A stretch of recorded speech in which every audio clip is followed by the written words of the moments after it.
ਰਾਲਾ ਪੰਜਾਬ ਮਰਮ ਨਵਾਜ਼ ਦਾ ਕਹਿਣਾ ਹੈ ਆਜ਼ਾਦ ਕਸ਼ਮੀਰ ਵਿੱਚ ਖੂਨ ਖਰਾਬੇ ਦੇ ਤਸ਼ੱਦਦ ਦੀ ਕਿਸੇ ਨੂੰ ਇਜਾਜ਼ਤ ਨਹੀਂ ਦੇਵਾਂਗੇ। ਸਿਰਫ ਆਇਨੀ ਤਰੀਕੇ ਨਾਲ ਹੀ ਮਾਮਲਾਤ ਬਿਹਤਰ ਹੋ ਸਕਦੇ ਨੇ। Nawaz Sharif schools of eminence हर तहसील में होंगे। 49,000 सरकारी स्कूल हैं पंजाब में जिसमें करोड़ों बच्चे पढ़ते हैं। तो उन 49,000 स्कूल्स में से आपने देखा कि 10,000 स्कूल अपग्रेड हो चुके हैं। कोई डिस्क्रिमिनेशन नहीं है, मेरे दिमाग में कोई लाइन नहीं है।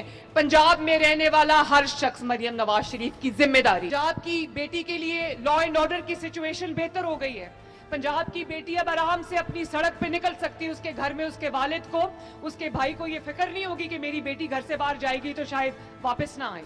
अपने बच्चों को गैर महफूज जगह पे मत भेजें। अब जैसे कहना में एक इंसिडेंट हुआ था, घर की छत की तामीर हो रही थी, बच्चे पढ़ रहे थे, नीचे एक ट्यूशन सेंटर था।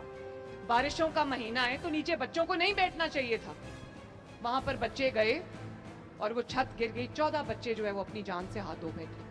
3 दिन मुझे नींद नहीं आई। ये कहे कि अपने मुल्क को जला दो, दंगा फसाद करो, पुलिस वालों को मारो, करोगे कभी? ये आपका मुल्क है, इसकी हिफाजत आप